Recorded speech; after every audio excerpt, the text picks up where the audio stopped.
live. Welcome, friends. I am PC with DPZ, and this is a special episode of The Collector's Journey. And with me, I have John, the basketball card guy. I've got Dustin, sports card dad, and I have Adam Gray from PWCC. And today we're going to be talking about something. We're going to be discussing a list. No sports fan could ever do without more lists. More top fives, top tens. It's how we it's everything to us. I don't know how we could ever get through a day without calculating some sort of a list of who's the best, who's the greatest. And in the cardboard hobby, in sports cards, top 5, top 10 lists, they're everything. They do everything for us. They help dictate. Sometimes they help folks discern what to invest in. If you're investing in cards, we call them store value. But I've got three very wonderful minds here. And I was saying earlier before we launched record here, 3 of the nicest guys in the hobby, in my opinion. You will not find 3 people that are more eager to help, assist. I mean, Jeremy Lee's been great. I got to throw him a bone too. He's so helpful on the hockey front. There's a lot of great, awesome people in this hobby, but these are 3 of the nicest guys you'll ever meet. They'll be happy to help you in any question.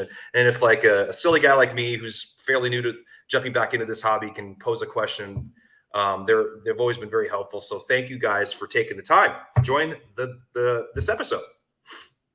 For sure. Absolutely. Awesome. Yeah, thanks for having me. Okay, so here's the list. This is what we're going to do. Today we're going to discuss the top 5 most collectible athletes in the prospective sports. John is going to talk through basketball. Dustin's going to speak to football.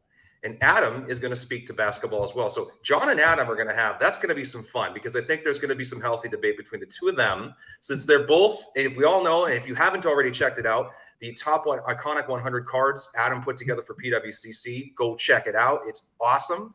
We're really borrowing from a lot of the hard work that he put into that. So I think this is going to be interesting in how this works. But if you haven't already checked that out, please go check it out.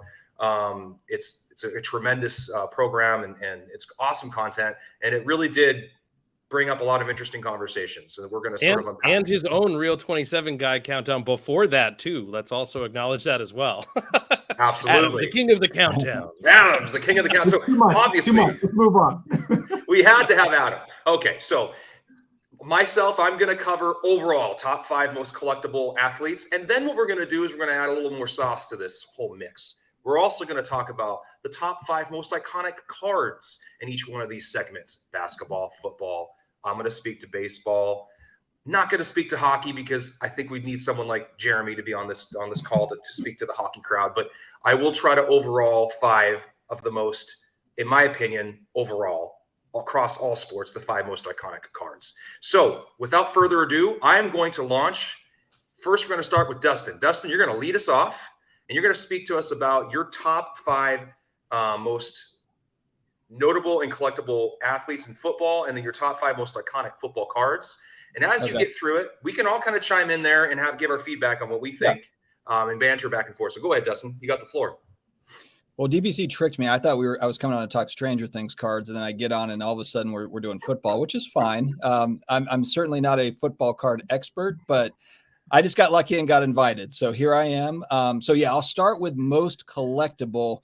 It's kind of tricky in football because it's dominated by quarterbacks, but number 1, I have to go with Tom Brady, even though I think it's kind of a love-hate in the same way that, I think in basketball you have kind of these same. I mean, Kobe was one of those guys where it's, he was hated during his playing days and now he's loved and all that. But Tom Brady is kind of that undisputed football GOAT. And that's unique. In basketball, you can argue different things. In other sports, you can argue different players. But Otto Graham also has 7 titles with Tom Brady. But, everyone kind of forgets about Otto Graham in that mix. So I got to go Tom Brady 1, kind of the obvious. And I think, to be honest, I think he really drives the football card market for the most part, even though he is a modern player, rookie in 2000. I mean, he is really kind of the driver for all of it. Number 2, I put Barry Sanders. And part of the reason why is because, just like Ken Griffey Jr. has heavy collectors on the baseball side, to me, Barry Sanders is like the Ken Griffey Jr. of football. Where he's got a lot of really cool 90s cards. He was kind of like, he was everything, kind of the same time that Griffey was always an amazing player, not necessarily on great teams always. And so I put Barry Sanders there because even today there's tons of Barry Sanders collectors, and I'm a huge Barry Sanders fan myself. But on the football side, I just see a lot of action for Barry Sanders. Number 3, and again, not in any particular order, Patrick Mahomes. I think Patrick Mahomes is he's separating from the rest of the crowd. He's he's the new QB that's got a ring already. He's got an MVP. And now he's playing on like a broken leg with like bionic body out there going to the Super Bowl. So, I had to put him in there, obviously. Peyton Manning I have on this list because he's also kind of ascended as that number 2 behind Tom Brady. Tom Brady has always been the guy. Peyton Manning probably would have been that guy if Tom Brady wasn't around. And so I've got Peyton Manning there. He has a lot of hardcore collectors as well. And then 5, I kind of lamed out here, and I just picked basically the rest of the field. So Joe Burrow, Josh Allen, Justin Herbert, and young quarterbacks, because I feel like that really dominates the rest of the football market for the most part. I mean, I could choose, like a Walter Payton or a Jerry Rice, but to be honest, I mean, outside of those iconic rookie cards for those players, I just don't know. And granted, I don't know the whole hobby, but I don't see a lot of people on social media that are diehard Walter Payton card collectors or Jerry Rice cards. It's usually they're diehard Chicago Bears fans, and then they have Walter Payton stuff. So for number 5, I just picked basically all the up and coming QBs as most collectible as of right now in 2023. Okay. All right. Do you want me to stop there before the? Yeah, let's stop there and let's talk about that list a little bit. So and John has something to say. I can tell. So that 5th spot, let's pivot a bit. Okay, so who out of these young quarterbacks? Let's talk. Not named Trey Lance or Brock Purdy or anybody who's just recently, the last 2-3 months. Who out of all those quarterbacks do you think will be that person on that list that will end up being the most collectible? I think it's Burrow. And then you have, but it's based on what he's done the last 2 years also, and also when you see him, he just feels like that guy, his attitude. I saw him on an interview with Joe Montana the other day where he was with Colin Cowherd and Joe Montana. And I felt like he was ready to fight Joe Montana. Like he did not have the respect, like you would think that, I don't know. He's just got that like Mike Tyson attitude thing where it's like, I'm the man. So I don't know. I'm going Joe Burrow out of all the rest of the guys, but what do you all think?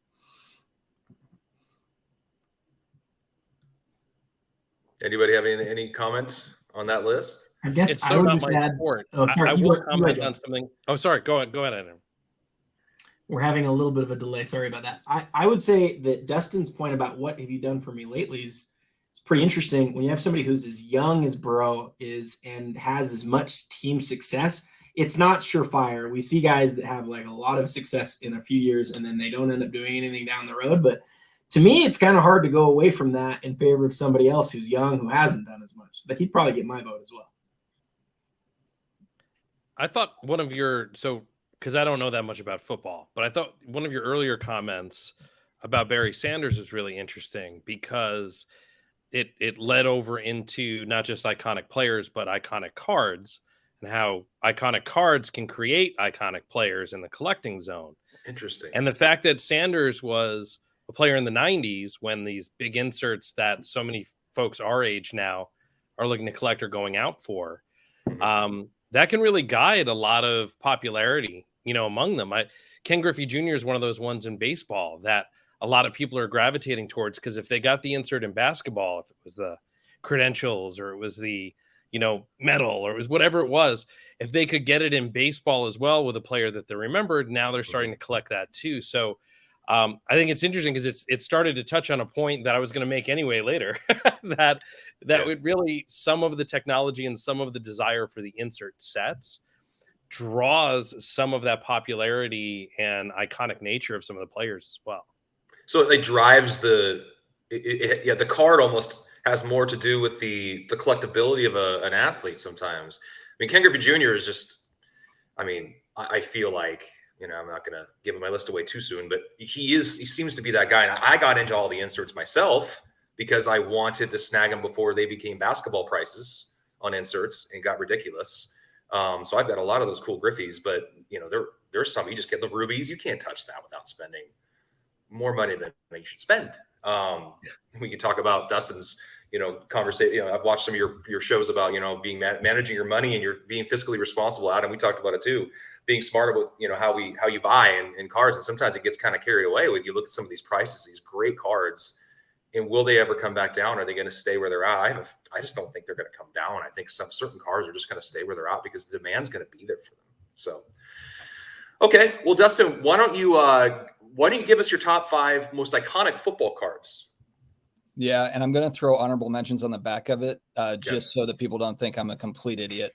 All right, so we're going to go, and not in any particular order, the 33 Gaudy Sports Kings Jim Thorpe. Jim Thorpe's kind of that legendary Babe Ruth football figure. So that's if you're going deep vintage pre-war, that's really kind of the card.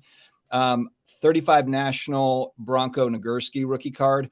Actually, what's funny about that card is I remember that card in Beckett magazines in the 80s, like when Beckett came out with Beckett football. And I remember just going all the way back on the price guide and like, there was actually cards. I'm like 8 years old. So I'm like, there was cards from 1950. And I remember this one in particular, they kind of had on like the one card from like the 30s. And I was just like, wow, what the heck is that? So that card has been part of football card lore for a long time. So I had to put it on the list. The Tom Brady card I put on this list is kind of tricky. It's kind of, to me, it's kind of similar to LeBron James. So I just put like 2000 playoff contenders championship ticket Brady rookie auto because it is a very high end card. It's probably iconic, most important, and it's the one that's most visible. That the hobby like knows about. That's the big money card. But I think you could also just, the Bowman Chrome and a PSA 10, in the same fashion as like the Topps Chrome PSA 10 for LeBron. That's more attainable, or more, maybe it's iconic in the sense that it's attainable. I'm not really sure, but I picked that one.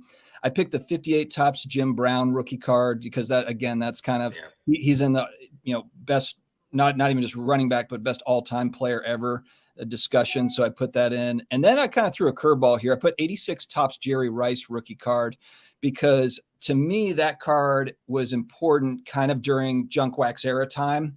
If you're looking at the last big card boom, 89 to 94, that Jerry Rice rookie, maybe Montana's 81 Topps as well. But that was a set that had just come out, kind of like 86 Fleer basketball. It was in that same year. So, that was a big card, back then. And it kind of has, just the design of that set and everything else. I really like that one. For our honorable mentions, I put 81 Topps Montana, the Walter Payton rookie card, and then 65 Topps Joe Namath and 57 Topps Bart Starr rookie cards. So there's that's my caveat to my top 5. No, Adam's he's grabbing his book. Where do I have these guys? Very interesting. Talk to me. I remember a while back you had one of your shows, and you see, I'm well versed. I've watched you guys. Enjoy your content. So talk to me about the 89 score football set. Why is that so appealing? Why is that a set that still sticks out today as being collectible, desirable? Because it was red hot really during, again, kind of that when cards were really heating up, when the hobby was really heating up. And you could get like 89 Pro Set football. You could get it all day at the gas station, at the grocery store. But 89 score was more hobby only.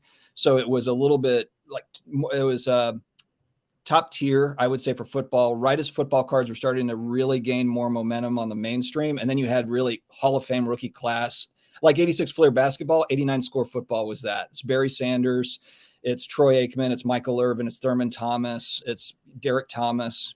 I don't think he's a Hall of Famer, but he probably would have been if he would have been able to finish out his career. So you just had kind of, everything kind of hitting. Bo Jackson was also coming up. He was a rookie the year prior, but he's got cool cards in that set. Mm-hmm. So it was just kind of a boom, I think, for, I know what you guys talk about on the basketball side. Draft classes drive a lot of drive cards in a sense. And it was like the perfect storm of, sports card hobbies red hot. And then we've got this amazing football class. And then even, then Emmitt Smith comes and you've got other players that are coming. It was just a few really good draft classes that drove it. And 89 score, they've got kind of those portrait rookie cards too. Everyone kind of talks about, they're wearing their helmets. You can't see their face. Those 89 score portraits, are popular.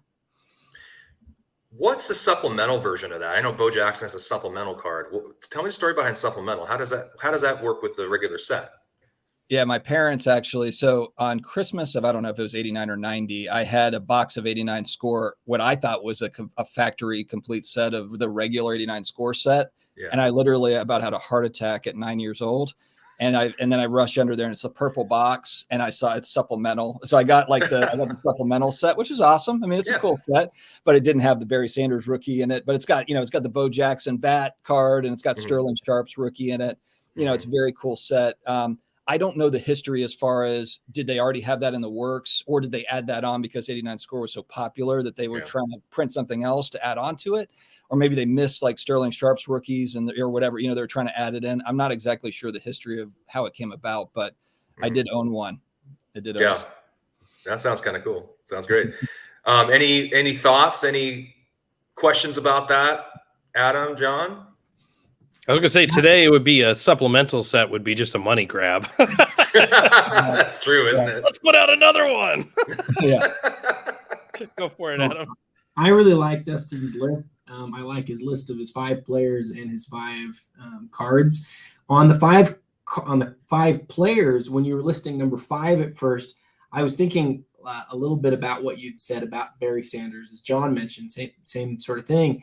And I wondered if you'd go with Jerry Rice. So I like how you sort of weaved in the Jerry Rice card into the top 5, which I think, by the way, I don't think that's a bad pick at all. I think that's a card that represents that era, that mid-'80s era so well. And so I just really like your list. I think they're really good. Why do you think that is? Is that because 81 Topps just felt like too distant in the past? Or there wasn't that fever for collecting in 81 when Montana's card came out? It very well might be. I just remember, if I'm thinking back to, I was in card shops in 88. So yeah, 80, there wasn't a lot. Now, granted, the other problem with this kind of conversation too, is we're living in the internet age where you can go online and 5 things in 5 seconds.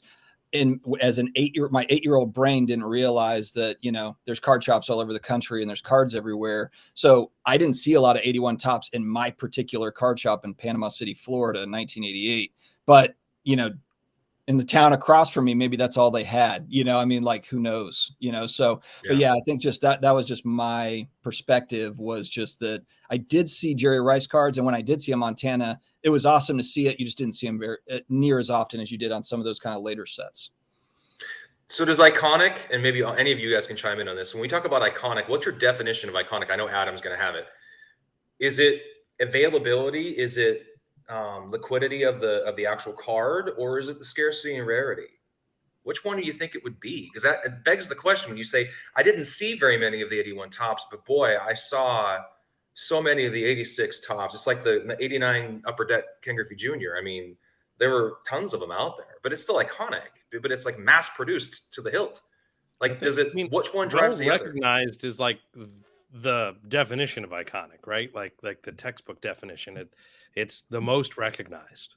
So I don't think it matters if whether it's super rare and you just can never find one yourself, but of it because you keep hearing about it and it shows up at the super high-end auctions all the time and it's the card that everybody wants. I think that's still iconic. But just as equally, a rookie card that's only $20 raw that they printed a bajillion of, but that's the rookie card of that player that everybody loves. That's iconic too, because it's well recognized. So that the recognition is the factor that I think about most in terms of icons. I totally concur with that. I think that's spot on. One of the things that was interesting that I sort of noticed as we went through and we did the iconic 100 exercise was Babe Ruth. Babe Ruth has some of the most valuable cards ever, and people don't know what they look like or what their name is right off the top of their head. And at the same time, that doesn't mean that they're most iconic. It just means that they're the most valuable. And so, but on the other side of things, you've got Honus Wagner. When I say Honus Wagner, I know we all think of the same car first. I know we do, but that's not the most, it's not the one that's sold the most often. So how do you measure whether something is iconic or not?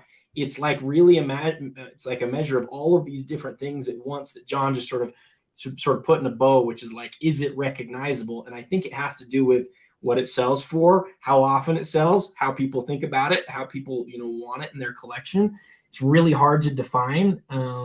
But we all know, and I think this really ties in super well with what Dustin just talked about. Like the Montana, for whatever reason, as Dustin was growing up, didn't enter his mind and his imagination as much as the Jerry Rice did. But if you talk to somebody who's maybe 5 years older or 2 years older, even, they might totally disagree. And so it has to do a little bit with where we grew up and what we knew too. And yeah, I'll throw on one. Oh yeah, go ahead, John. Go ahead. I was actually going to push back to something that you had said earlier, Dustin, when you were mentioning Beckett Magazine back in the day, because we all picked that up when we were younger, you know, and that magazine was the creation of some iconic cards in my mind. I remembered seeing the Rave Review Jordan at a Z-Force on the back of like 3 issues in a row. And that's like the only card I wanted to get out of basketball in the late 90s, because I kept seeing this beautiful image of it in an ad that, you know, that Fleer paid for, you know, like, That's but it was fine. like, you think of it now, like if you go out and you get excited about buying anything else, whether it be clothing, a watch, something else, like you're seeing it in a magazine or you're seeing it advertised somewhere and you get excited and it becomes iconic because you start to recognize it with a celebrity who has it or whatever it might be. That back in the day, that came from Beckett, like both in some editorial writing and in a lot of cases just through advertising that was done there that we saw. Today, we don't have as much of that. You know, it's more the social media push of, let's see what, you know, when someone posts a news story about a card selling for so much, that leads to some iconic stuff, you know. When Adam makes a list, obviously that helps too. It's like you start to see all these cards that people are talking about. Or when someone just posts, you know, something miraculous that they got out of a break and are excited about, that they've located something, that becomes iconic in a way as well. So it's interesting to see that over time, like where we get that influence from has totally changed. Yeah, to speak to that quickly, Garbage Pail Kids cards are a perfect example of this, where they were red hot from like 85 to the end of 86, like 18 months. And I just missed it. Like I probably would have been all into Garbage Pail Kids, but I was just too young, just, you know, 2 years too young. But there's people that's their nostalgia thing. That's the thing that they remember. They might not collect any sports cards, but they know Garbage Pail Kids cards. So anyway, just to kind of talk to, you know, kind of piggyback off what you were saying. Interesting. Well, wonderful. Good stuff. So, Dustin, you've given us top 5 iconic cards, top 5 most iconic and most collectible football players. So now we've got some of that to chew on. Next, I'm going to move up to John. John, a basketball card guy, is going to now give us his very controversial top 5 most collectible athletes in basketball. And he'll follow that up with the top 5 most iconic basketball cards. And knowing John, he'll probably add a lot of flavor to this delivery and give us a lot of really cool nuggets of truth that we can hang on to for quite some time now. But so John, I'm going to give you the floor. And as just like before with Dustin, we can interject in there, unpack some comments if we need to. But I'm going to let you go ahead and fire away on your top 5 most iconic athletes in basketball. You can go. I love that it's already controversial before I even gave them. I just know it, man. I'm building drama because we're all such nice guys. We have to actually create it somehow, right? We got to build it in. I'm gonna go from 1 to 5 because I think it gets more interesting as we get out from the obvious, you know. So, number 1 for me is Michael Jordan. Obviously, for obvious reasons, I think most people would put Jordan at the top of their list. We don't have to spend a long time talking about it, but most players would put him at the top of their list too. As reasons that they are joined the NBA, or people that they looked up to or wanted to play with, or, you know, just were inspired by. Number 2, I would put LeBron James. I mean, I think statistically, years in the game, about to break more records. I mean, there's so many reasons there that I think he makes sense at a number 2. Again, player side, not card side, to start. Number 3, Kobe Bryant. There we go. We're getting Kobe in early. Number 3. It's like not even top 5. He's top 3 now in this list. There you go, Gage. Number 3, buddy.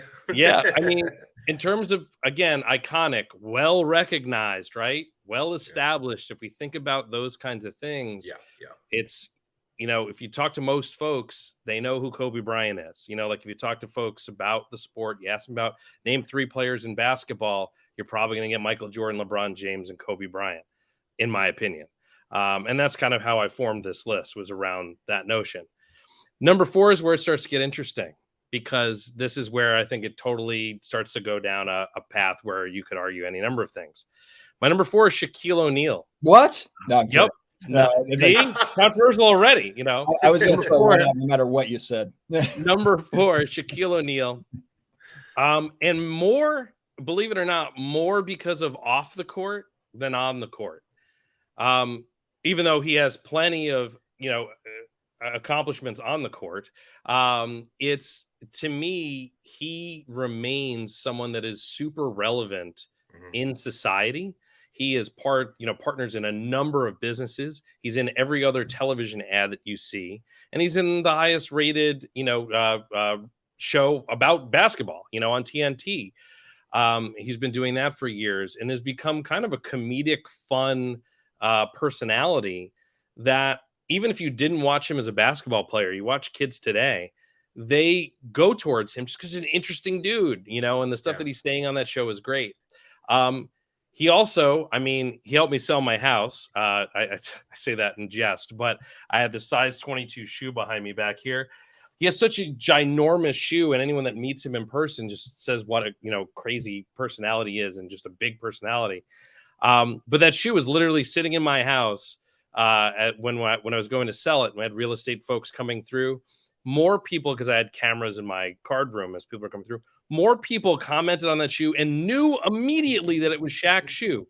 There was nothing that said Shaquille O'Neal on it. Right. Wow. It's just a Reebok pump from the 90s that's gigantic and is signed by him. But even his signature is hard to read, The fact that virtually everybody recognized who that was just tells me he's an iconic player. He's a name that still remains relevant, that I think for years to come, I think he's going to remain relevant. He's just in so many different things. My number 5 goes back to, kind of iconic players for playing purposes solely in that zone and remaining relevant afterwards as well. I would say Bill Russell would be my number 5. Most championships ever, obviously. We always think about the dream team, but he won a gold in the Olympics back in the 50s. He had just so many accomplishments in basketball. He went on to be a coach. I had the honor of being at his enshrinement dinner for his coaching career a couple of years ago before he passed. And the feeling in that room and just the respect for him was incredible. Obviously, Wilt Chamberlain, there's lots of other players from the past that I could name. There's plenty of other players from, modern day as well, like Luka and all these folks that people are excited about right now. But I think in terms of lasting names, those would be my top 5. And let me jump in here. So, John, these top 5 basketball players? So you kind of listed off your top 5. These are the top 5 basketball players, in your opinion, of all time.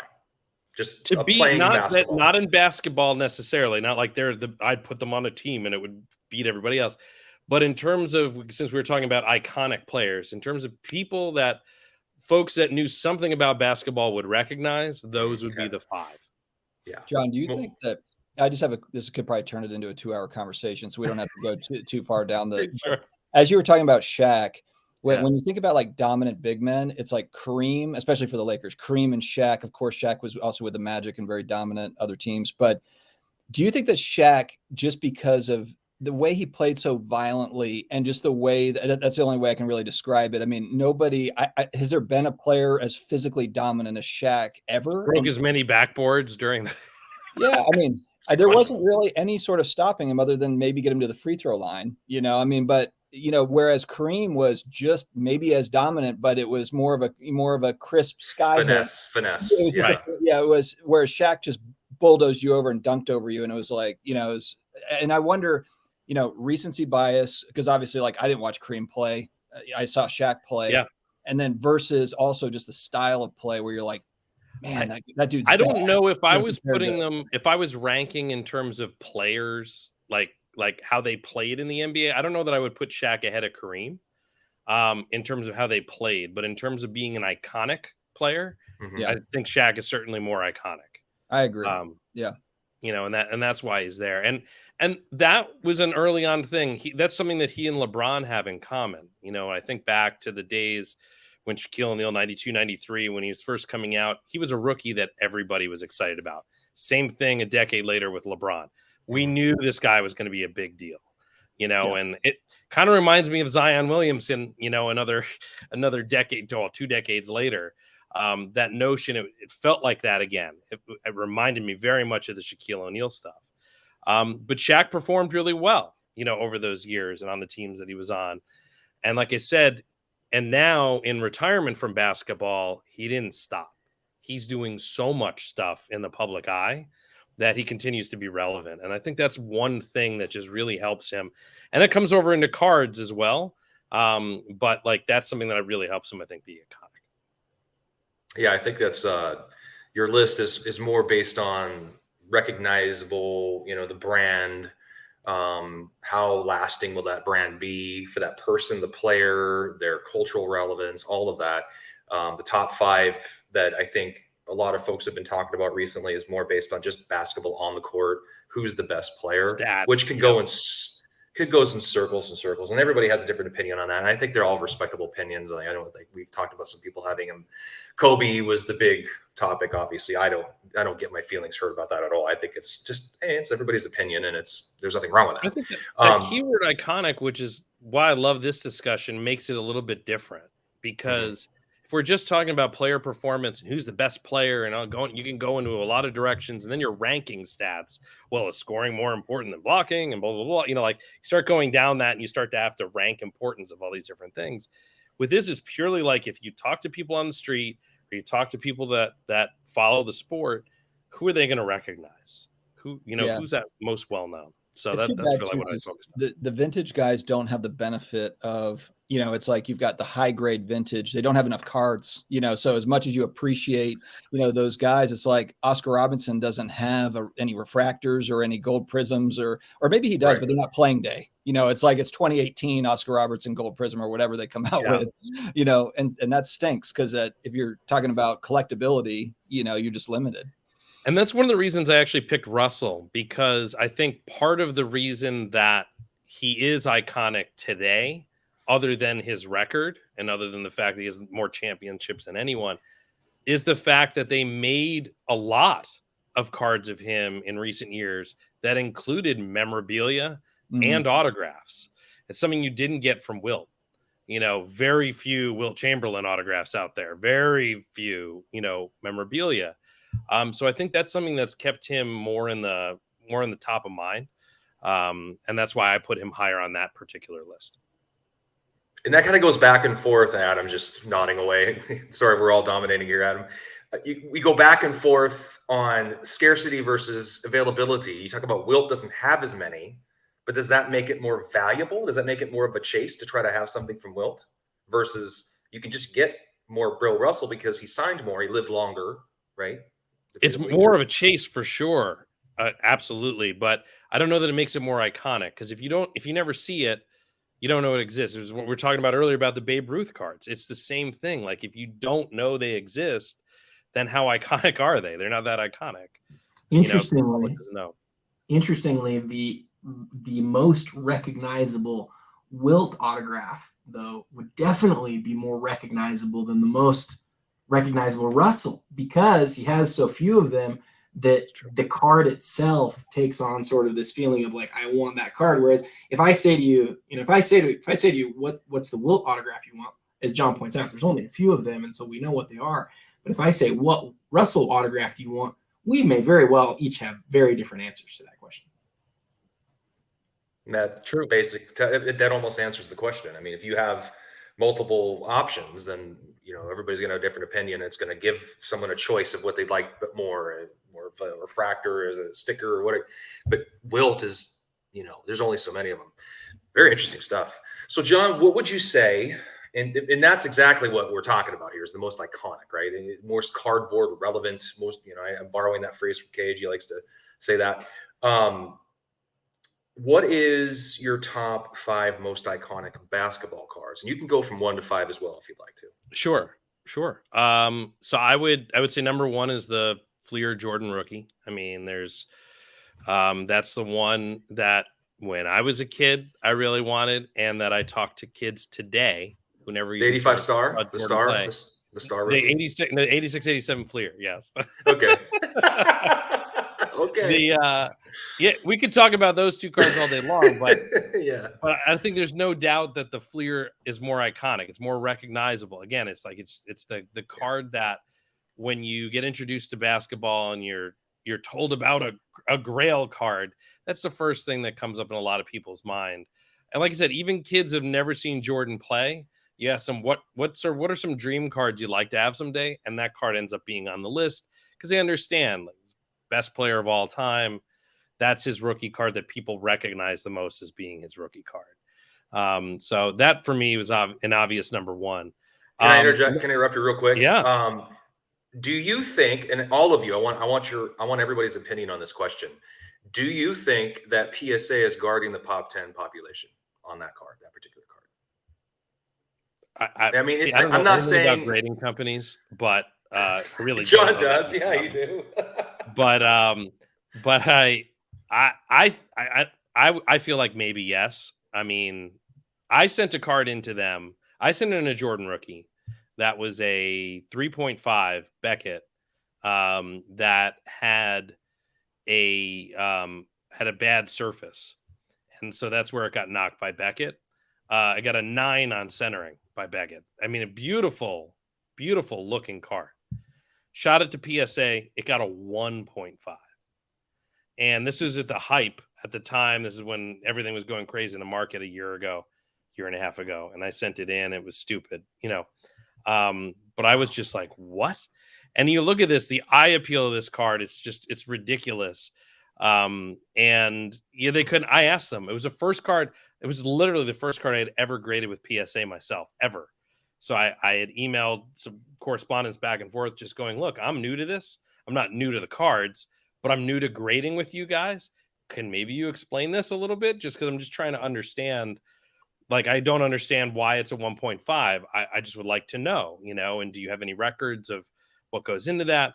And they, after 2 weeks of back and forth, or, waiting 2 weeks in between back and forths, they basically said that they don't keep any records of that. And I asked specifically that question that you just asked. And I said, is this something that you're trying to, like, control the population on? And they wrote back, rumors aren't often true. I'm like, well, that doesn't answer the question. Is this one true or not? Yeah. Like, you didn't just say no, you just kind of left it open for me.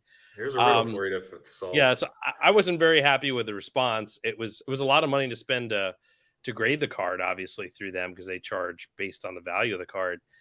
And it's just, I think all of that is very hard when you don't have any transparency sending in. So in my opinion, yeah, I felt like in general, I think they were grading those particular cards pretty hard.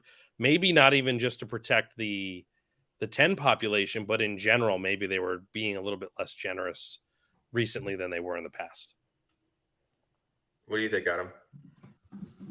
So I think John's right. There's a lot to talk about here with this question.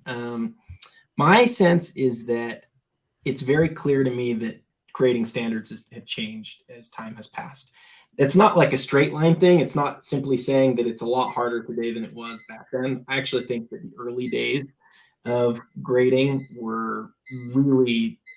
Sorry, I'm hearing beeping in the background. Yeah, that's me. Hold on. Sorry, you're good. You're good.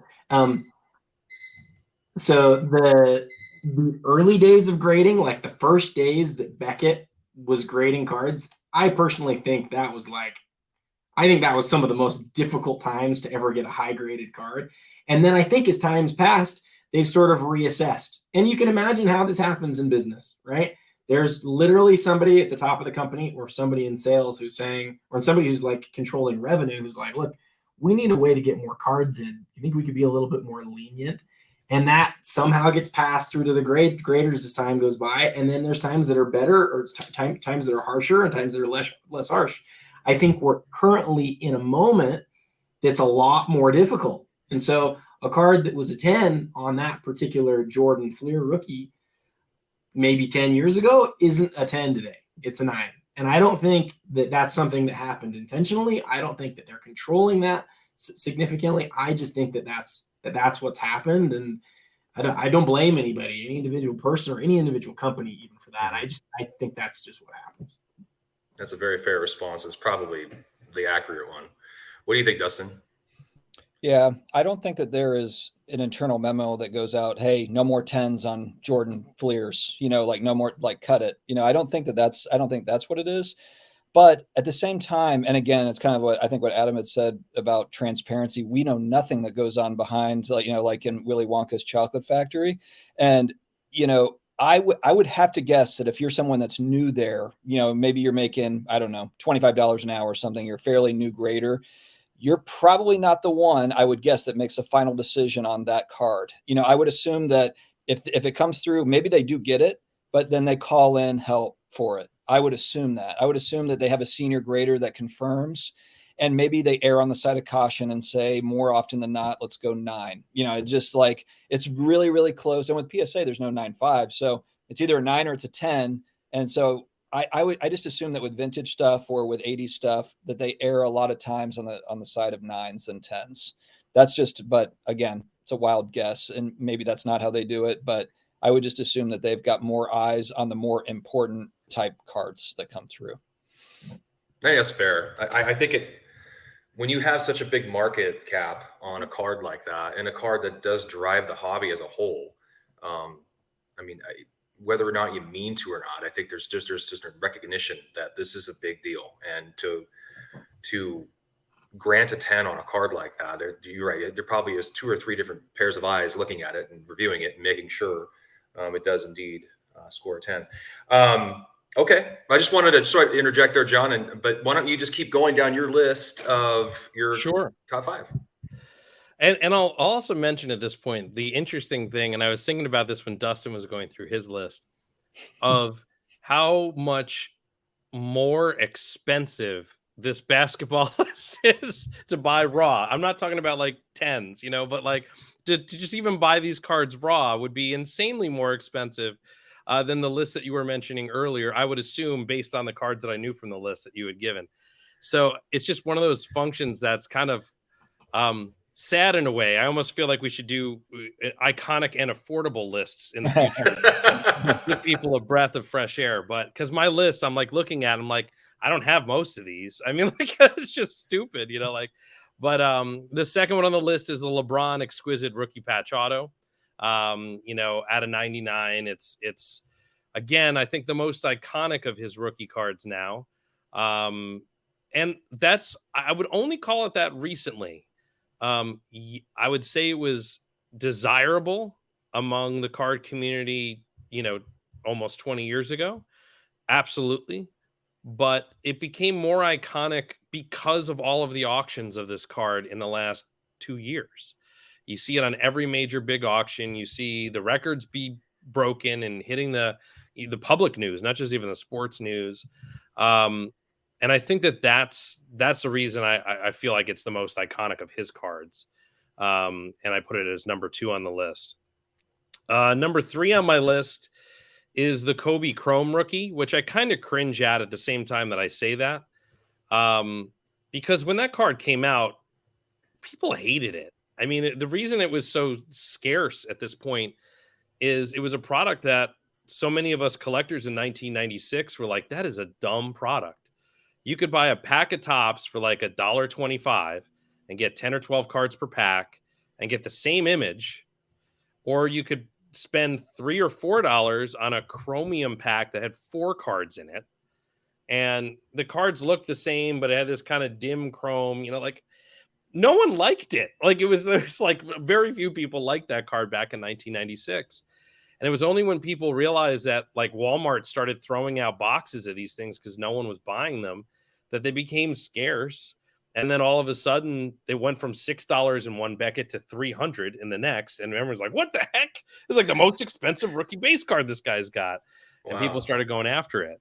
Of course, that card now, like so many of them have turned green, or people call it hulking, but Between the light and some, moist, people debate on why it's happening. I know light is a function because I've kept mine in the dark and they haven't gone that way. But so many of them have turned colors, even inside of graded cases. That's another whole discussion we could have on another day.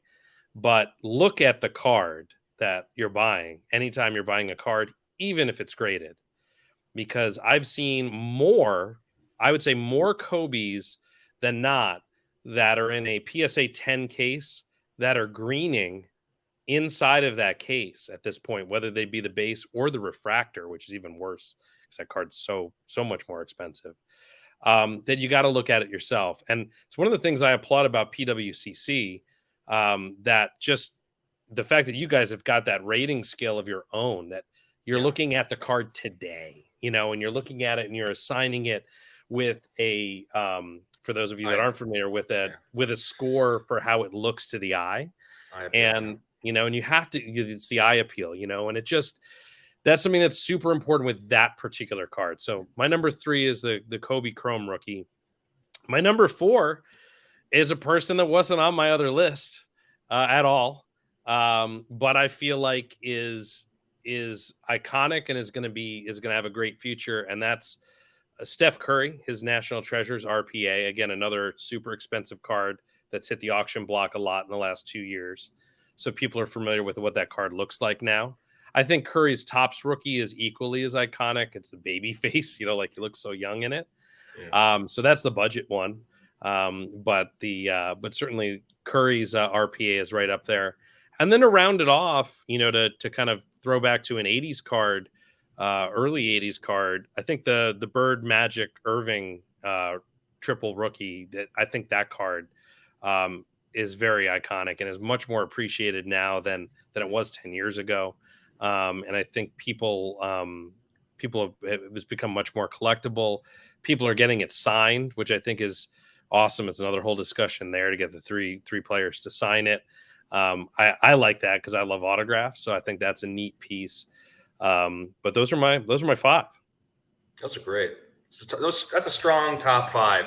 Any comments, Adam, especially from Adam? And you're gonna have your list here soon. What do you think of his list of top 5? Well, I think I've got a couple thoughts. I think I'll save it for mine because we've definitely got some overlap. But I love John's list. John in general, just like every time I hear him talk about basketball cards, I'm always listening because he's been around it for so long and he's sort of exclusive on that. A lot of people like branch out.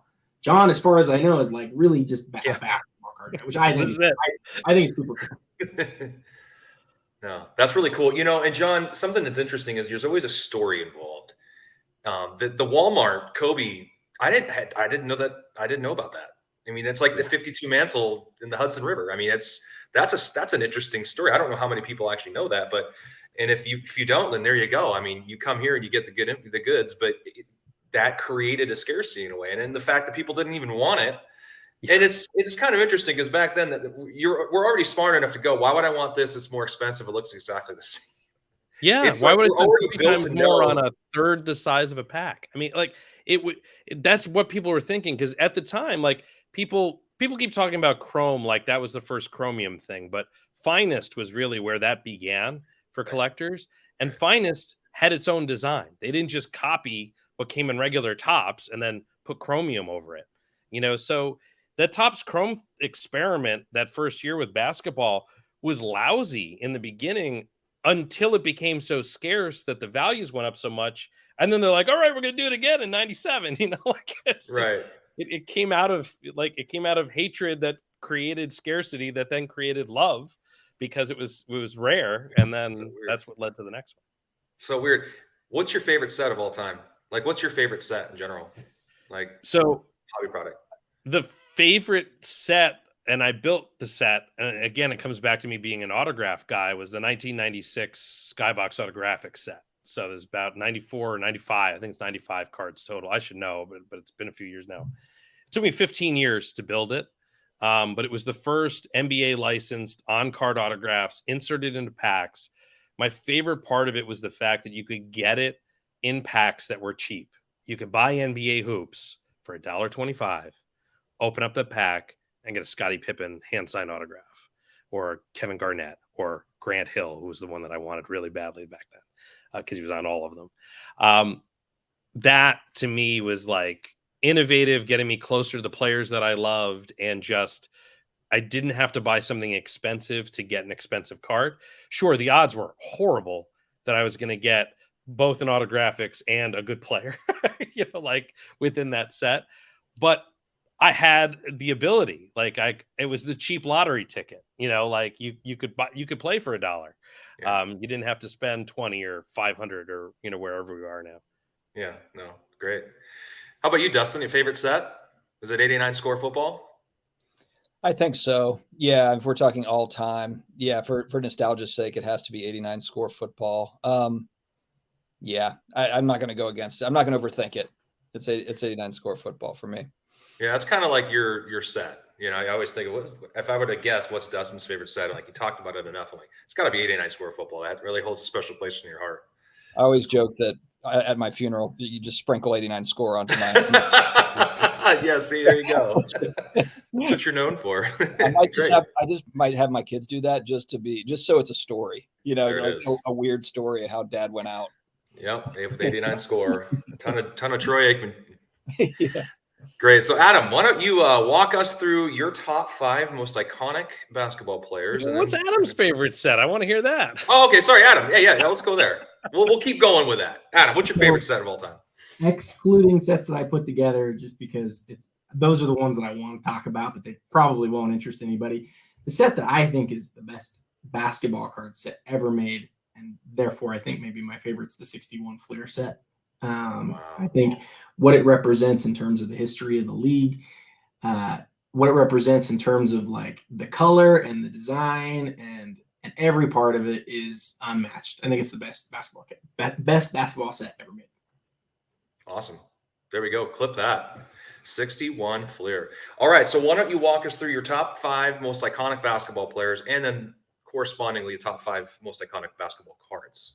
I mentioned before I love both John's lists. Our lists are pretty different, but there's a lot of similarities too. So number 1 is Jordan. We don't even need to talk about it. Number 1 is Jordan. Number 2 and number 3 I think are super interchangeable, and I wondered what John would say. I figured he would go Kobe with one and LeBron with the other. I did go Kobe first. I went Kobe first, especially because he's the Laker. He was there for 19 years. There's no weirdness about or maybe 20 years. I don't even know. Maybe you guys know, but there's no weirdness as far as like he went somewhere else because he wanted to play with stars and the decision and all the weirdness that sort of comes with LeBron.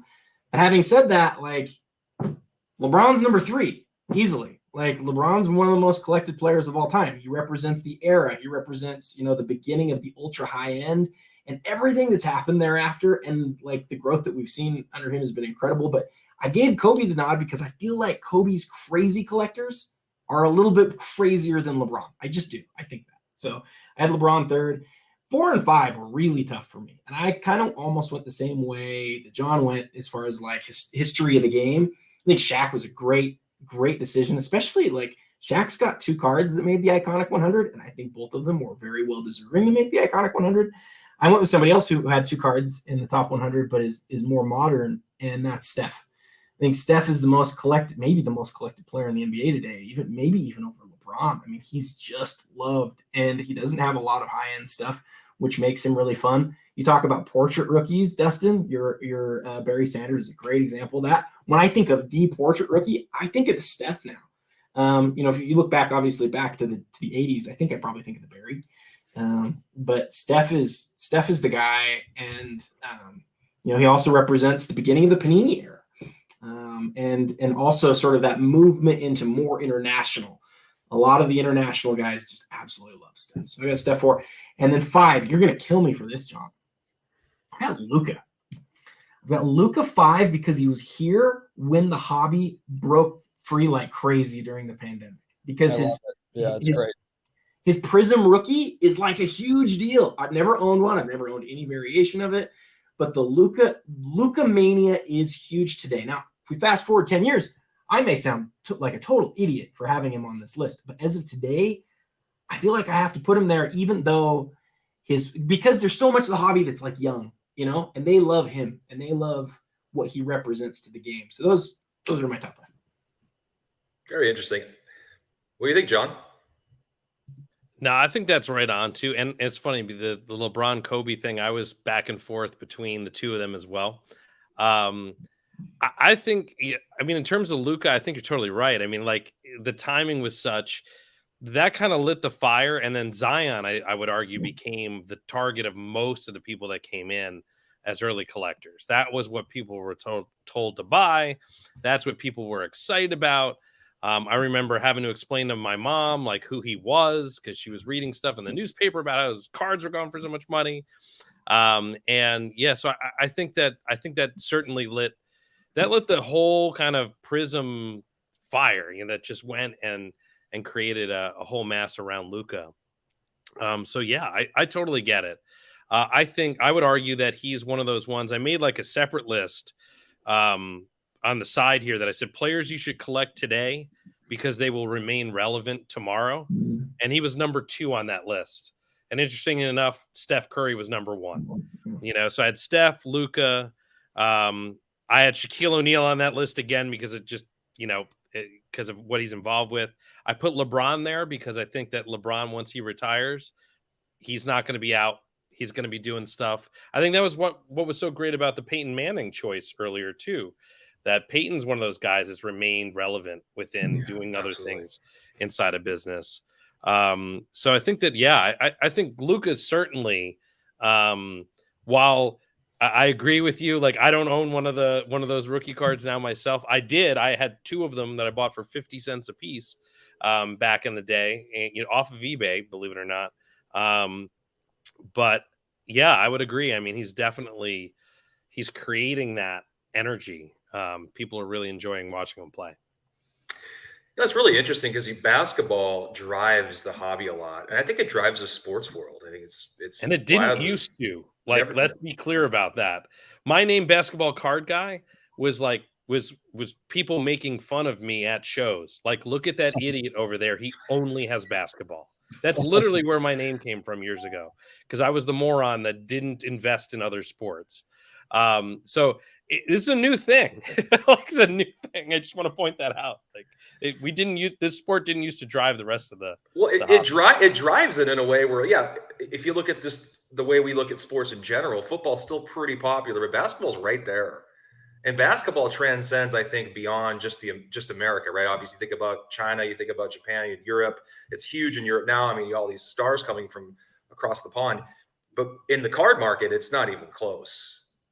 I don't know. I feel like it's basketball, and then everybody else kind of fighting for second, right? I mean, I like to think baseball's in there, but I don't know about that. I mean, baseball cards kind of have it. It's like Kleenex and tissue, right? I mean, you think of Kleenex, it's the brand, but it's really tissue paper that you're using. Baseball cards, kind of the people go, you're into baseball cards. Well, no, I collect basketball cards. Oh, same thing. No, it's not. Very different. So it's evolved. So talk to me, Adam, about, you have your list of your top 5 iconic, most collectible basketball players. What are the top 5 cards that correspond with that? Well, we brought up the iconic 100 list that we did at PWCC a little bit earlier. And then I also had my own ballot from that I could just go to. But the reality is, I think this is something that's always in flux. And some of these things are really close to each other. How do you compare a LeBron James exquisite rookie with Kareem Abdul-Jabbar 1969 Topps? It's actually really hard. It's a really fun exercise to do, and that's what we endeavored to do with the iconic 100. And it's a lot of fun. A lot of people argued with it. A lot of people thought it was great. A lot of people thought it was awful. It's so much fun though, because it really was just taking everybody's thoughts and averaging them and seeing what people think. So I loved John's list because he listed 5 cards. So John, all 5 of your cards that you listed were in the top 10 basketball cards as according to the list. Your list went Jordan Flair, which is the number 1 basketball card, LeBron's Exquisite, which was the number 2 basketball card, Kobe's Chrome / Topps and all that, which was the number 6 basketball card, Steph's NT, which is number 10, and Bird Magic was the number 3 basketball card. So I think it's pretty cool that you ended up all in the top 10 on basketball cards. My list is different than the iconic 100. I'm gesturing to the book right now. That's why I'm moving my hands. Sorry. But here's my list. So take it for what it's worth. So I think the Jordan Flair is obviously number 1. You don't even have to have a conversation about it. It represents everything. It's the greatest basketball card ever made. It came across number 3 It came across number 2 on the overall list, even ahead of the Wagner, which was shocking to me. I thought the Wagner easily should have been ahead of the Jordan, but those are the top 3 most iconic cards of all time. It's the Mantle, it's the Wagner, it's the Jordan. Number 4 is not even close. Those top 3 were easily far and away the top 3 most iconic basketball cards. My number 2 is the one that the list had as the number 3 basketball card, which is the 1980 Topps card. I just still can't even believe that card exists. It's Magic and it's Bird on their rookie card, and then it's one of the other 20 best players of all time and Julius Erving between them. And I just think it's incredible that it exists. It's probably the least good-looking card of any of them. I think it's cool that it has this other sort of thing that people ripped them apart when they got them right at the perforations, as you were supposed to do. You were supposed to take them. You're supposed to pull them apart. Hooray, you got your gum. You pulled your cards apart too. I think it's amazing. And those 2 guys saved basketball. And Erving, it's not that he wasn't a slouch. He was one of the greatest players of all time. And that's one of the most recognizable cards of all time. So that's my number 2. My number 3, this is so tough, but my number 3 is the Wilt. And the reason I went with the Wilt 61 Fleer is because 61 Fleer, as I said before, I think it's the best basketball set ever made. It appeals to everybody because everybody knows who Wilt was, right? Even if you don't know basketball, you know who Wilt was.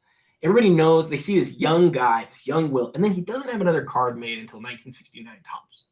That's incredible. It's just crazy that it represents the first 2/3 of his career, right? It's amazing. So that's my number 3. My number 4 is Kobe Topps. John had that on his lists too. Everything that he said about the Walmart, sort of like the retail only, is so interesting. I remember watching John every month that thing go from, I don't know if it was really from 6 to 300. I think it was like from 10 to 20 to 50 to 100 to 300. It was just like this ascension that we've never seen before. And I remember thinking at the time, like, it's crazy that like it's just the same thing as the Topps rookie. I actually got to ask Dr. Beckett about this. I was like, how did you guys determine that wasn't just a parallel? And there's actually an article in the original Beckett Basketball about how they sort of like thought through like whether it would be like a multiplier. John, you remember that? How you have like a multiplier over the base set? They considered that because they're all the same cards, right? But then you also had the refractor and stuff. And Beckett made the decision, hey, we're going to list it on its own. And then when you had this combination of it coming out in the Beckett, and then you had this combination of very short supply that was retail only, and very few of it was left at that point. I remember going to card shops. This is probably like, I don't know, like May of 1997, or card shows, May of 1997. And the packs were $8 each. And we were like pulling out our hair, like, how could you possibly have a pack that's $8? And then later it shows they were $15 and $20. And it was the most expensive product we've ever seen.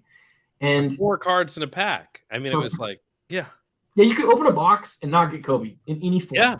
You wouldn't get the Youthquake, the base, or the refractor in a whole box. And yeah, so the thing that I like about that one though, and it came in 15 overall on the list, and like I said, 6 out of basketball cards. The thing that I love about that card is you can acquire it across all different levels. You've got the regular Topps card, which it looks the exact same. It's not the same product, but for our list, we included them all together because they look the same. And so I love that card because it's like it goes from the super low end up until the 6 figures for that card, which is awesome. And you have the 50th anniversary one in that too that you can get in Topps. Yep. Yes, and it doesn't go green. Correct, it doesn't. Yeah, it doesn't go green because it's out of the regular Topps product. There's so many people that called that the Chrome for a while, and it's like, what are you doing, guys? Like I remember that being a huge issue back in the day. Yeah, I actually love that card. Because that's a great card. I don't actually think I have that card anymore. I don't think I have one of those anymore. It's actually really tough in high grade too. That's kind of a fun one. Kobe's rookies have taken such a beating over the course of the last year that it's actually kind of. So I recently bought a Kobe Chrome Refractor rookie just because like they're finally back to a point. I've always wanted the card, and they're finally back to a point where you can sort of afford, like a normal person could kind of afford some of these cards where they couldn't a couple years ago. So that's deep in my collection now, but. I'll go quick. The last couple. So I mentioned, sorry, I'm going back to the top of my list. I mentioned Kobe number 4. The last one, this was really a struggle for me. Like, it's really a struggle because it's a card that I didn't have nearly as high on my personal list. I personally would like to see the Mike in here. 48 Bowman, the card that was always the highest dollar card in the Beckett. I thought about the Russell. I thought about the MJ 97 Metal Universe because it's like the beginning of PMGs and sort of that represents that serial numbered 90s era that like so many people have grown to love and have become like the grails to so many people. But I actually went with the LeBron Exquisite as well, just like John did, because it represents the beginning of not the beginning of game used. I guess you'd go to the 97 Jordan for that, but it's the first RPA. It's LeBron. I felt like I was doing something wrong if I didn't have LeBron on my top 5 list, but I think you kind of don't need him on your list as much because he suffers from something that the guys that are older don't suffer from. He has so many things that you can choose from. John mentioned, is it the Curry tops or is it the Curry National Treasures that's more iconic? It's a good question, but they're both in the list. Jerry Rice, when Justin was talking about him, Jerry Rice doesn't have that same issue, right? Maybe Barry Sanders does a little bit, but everybody knows what the Barry Sanders card is. Everybody knows what the Joe Montana card is. And, everybody knows who George Mikan's card is. Like the LeBron's tough for me because he's got multiples. I'm with John. I think that the Exquisite represents some things that the other ones don't. And so for me, that's the LeBron card at number 5. And look, there's only 99 of them plus the 23 that are, the parallels. And that's a dream card, I think, for a lot of people. It's a card I've never owned. And I would love to, obviously, but it's worth so much money that, like John pointed out, like you've got so many cards, even raw in this basketball section. You're just looking at going, well, I'll never own that. But the great thing is, the last thing I'll say here is that even though you might not be able to get the LeBron Exquisite card, like there are LeBron rookie cards out there that you can get. And so depending on what you're looking to spend, you still have a way to fit something into your collection that represents that person and that place in the sports history. That's true. Yeah, like I said, I think we need iconic and affordable next round. Yeah, I definitely. There is so much value in this conversation, so many different tangents and things to unpack and discuss. I do agree with you, John. I think the affordability, and Dustin, you can speak to this. I think it's important because I think what happens sometimes, and Adam, you and I talked about this in our one of our episodes that folks are going to see at some point here. We talked about being, providential financially with when, how, and how much money to spend and how to set limits and be, disciplined and how you want to go about buying cards. And, I think 2023, you're going to see a lot of opportunities for some of these great cards that are going to come up and you're going to be like, gosh, I better pull the trigger before they go back up again. But is that really going to happen? And is that the smart thing to do? Because we sit here and we consume all this content. We hear about all these cards that we love so much. We've heard about, maybe we didn't hear about as much. And now we've heard about it so darn much. You almost want to have it just to have it in your PC because it's that iconic, that important. But is it the right thing to do? And so affordability is important. I think it's a conversation we should all have. Right. Dustin, anything you want to say to that? Because I know that's been a heavy conversation you've been having, which has been, I think, personally, is a wonderful conversation to be having. A great reminder. Yeah, that particular topic, it's not something that's talked about a lot. I noticed in content in general, and it's like, it's probably worth getting out there. So I shared kind of my story there. But no, it's kind of a weird catch-22 because on the one hand, it's like, oh, we're overprinting, and now we've got 1,000 different rookie cards. On the other hand, to kind of speak to what you're saying is but then you have really entry points for everybody. LeBron James has $5 rookie cards and he has $1 million rookie cards, so if you're someone that's just trying to collect LeBron James cards, you can, and actually I have a couple of the $5 ones. If anyone's, wondering if that's a thing, that there actually are $5 LeBron James rookie cards. And I like, Adam, that you added in Luka because, first off, he's interesting because he's kind of like with Kobe and with LeBron, they both kind of came right out of high school, these phenoms. Luka, though, doesn't look the type, though, like coming out, he looks like me and my buddies going out there to play basketball, but he's just a dominant player, and I think that's relatable. LeBron James is a physical specimen. Kobe Bryant is like Michael Jordan's clone, just like the next generation, I feel like, just watching him play. But with Luka, he's got kind of a mystique to him because he's kind of like the kid phenom that actually can hang with the NBA players. And then, and then you factor in this time period, probably going to be remembered in a similar fashion to 88 to 94 in some ways, this boom era in 20 years. And so, I think it's kind of a cool meld. So I'm glad that you added him in. He's kind of that one prospect in the NBA that I go for. I actually did pick up a PSA 10 silver prism of his at the National last year. The most expensive card I've ever bought was that card. But it was kind of like it's like it's like the one prospect I'm watching that I'm rooting for. And that's just like cool. I don't know if you call it history. Yeah. It's like, I don't know if I don't want to say iconic cause he's a kid, but for me, like that silver prism card, I remember during the height, it was like $8,000 at one point. I was thinking, well, I'll never own that card. And then I got it at the National for $1,700. So it wasn't inexpensive, but it was within striking distance, to where it's like, okay, this is cool. I can have like one nice card of his. But again, that kind of speaks to, there's a lot of options here, to where you can kind of get in at your price point. The thing that amazed me about this whole discussion, DPZ, is that if you look at our lists, it's all rookies. I mean, it's so predominantly, and as I was going through too, like I had a whole secondary honorable mentions list here. It included PMGs, jambalayas, first year game jerseys, the first year of finest refractors, like things that paved the way for other things that I think are iconic and awesome and neat. Mm-hmm. But it comes from my nostalgia of those inserts when I was younger. And in my opinion, and it seems like we should discuss this, but it seems like it's overwhelmingly based on the lists. I think that the rookie stuff is going to outlast that. Like, as much as I might think the PMGs are cool and that the first year Jordan jersey from the All-Star jersey that was in the upper deck, 1 in 2,500 packs, is amazing and a dream card. I may think that, but my son collecting 20 years from now probably won't have that same. He'll want the Jordan rookie, not the Jordan game jersey, and so I think that's an interesting thing where the game jersey is way more valuable and way more important, in my opinion, and scarce and awesome and amazing. And congrats to Adam for getting one, because I know you got one back not too long ago. It's a dream card, but are our dream cards as iconic? Are they future-proof iconic? I think is another kind of whole discussion. So can I jump in real quick and just say, I think this is so interesting. I think it's such an interesting conversation. I'm glad you brought up the rookie thing. I wasn't thinking about it, but what's very interesting to me is I mentioned those 3 cards that are most iconic, right? The number 1 card on the list wasn't a rookie.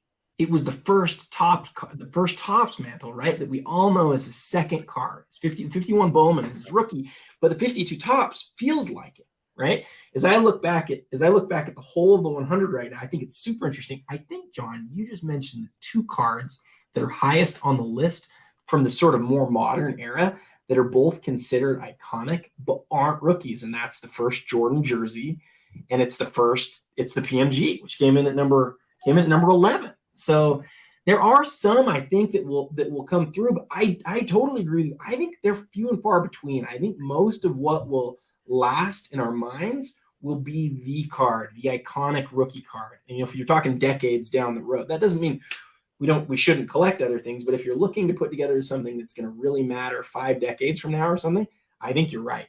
It's mostly going to be those rookie cards. Okay. We'll Dustin's got to. We got to run here in a minute, but I was going to say real quick. I think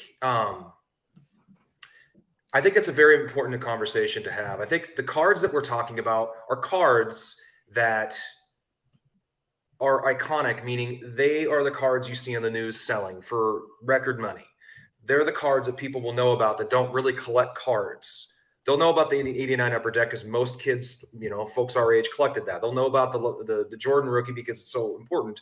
You'll have random people that you never talk about cards will come and go, hey, I think I have an 86 Fleer Jordan. I don't know what condition it's in. They know about that card, right? They know about those particular cards. So what I'll do here real quick before we wrap is I'm just going to give you my 5 most iconic cards and not do the players because it's too crazy. But I started with number 1.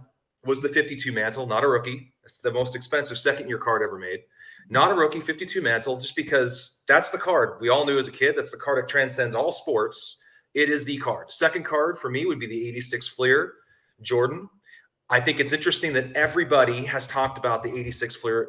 Whenever you talk about Jordan, it's that card going right behind it, and there's really no discussion around it. It's like, that's the card, that's it. We're not talking about the star cards, which can be a whole other conversation. But again, how many people are coming up to you going, I think I have the star card? they're coming up to you going, I have the 86 Fleer. They talk about that. They love that card. It transcends, just like John alludes to, it's a culturally relevant thing. It's important. Number 3 is the LeBron Exquisite. I think that card will be known as, again, a lot of these cards are sort of like benchmarks to the hobby. You know, they all sort of represent a time and a place in the hobby and the boom and what's important and how popular it is. I think that particular card does that. And LeBron Exquisite is that card for 2003 when everybody was getting back into the hobby. Number 4 is 89 Upper Deck, Ken Griffey Jr. That obviously represents all of our childhoods right now. Everybody knows what that card is. And if you're within a certain earshot of that range of, you know, us in like between 35 and 45, and you had that card, or you some fashion of it, because there's a million of them out there, but it's an important one to own. Even though the pop's a little high, it's iconic. It's important to own. Now, my 5th card, the 5th card's going to be a little bit controversial, but I went with the 79 O-Pee-Chee Wayne Gretzky PSA 10. That's a good one. Yeah. And here's why. There is not one hockey card that eclipses that card. It's like not even debatable. It is the king of the kings. Hockey is it kind of has a niche following. I think it's going to grow. Obviously, I'm a big hockey guy, but I think that particular card, it's another one that sells at high range. I remember when I was a kid, it's still an important card. I think despite, you could put 5 or 6 other basketball cards in there. Heck, you could throw a couple more baseball cards in there. There's Willie Mays, and you get all these really great cards, but that card it carries the torch for the whole sport, a whole collector base. So those are my top 5. Any comments on that before Dustin has to jump off here? We all can get going. Again, thank every single one of you for being on this wonderful episode discussing a really cool topic. But anybody have any feedback on my top 5? I love your list. Just for reference, you went 1, 2, 5, 9, 7 as compared to the PWCC Iconic 100. So really close. The only one that stood out to me that I feel like you have to have on the list. But again, I'm not going to tell anybody else what they have to have. It's what I think. I think the Wagner just has to be. I was going to say the Honus. Yep. Yeah, the Honus Wagner is it's the car. It's what starts, like, it doesn't start collecting, but it's something that we all remember from when we were kids as being like unattainable. And anyway, we can talk all I think you make a very good point. I think you get the Honus Wagner is one of those headline grabbing cards. It's the card that people probably talk about. Heck, Wayne Gretzky owned the card. Look at that guy. Wow. Holy cow. What is that? Is that one of the reprints? You're on mute. You're on mute, John. John, you're on mute. Of course, the basketball card guy does not have an original Honus Wagner. That would be way out of character. He's like, I don't know. I've got this one baseball card. Is it any good? Yeah, I found this in my drawer. It looks horrible in my light here because I got way too much light on it. But you guys know, half a copy, half a copy sold for like $500,000. That's amazing. That's amazing. Well, gentlemen, thank you so much for joining us. Again, folks, you go check out John, the basketball card guy. He's got his YouTube channel. It's full of all kinds of good treats. Dustin, Sportscard Dad, go give him a follow. Go watch him. He's got some amazing content, short little videos. They're bite-sized. They're consumable. They're easy to pop in and just listen to. He's got a great following there. Super nice guy and a lot of great knowledge coming out of his camp. And, of course, we got Adam, PWCC. Johnny teams up with Jeremy Lee on PWCC Countdown. They talk about hockey cards sometimes too.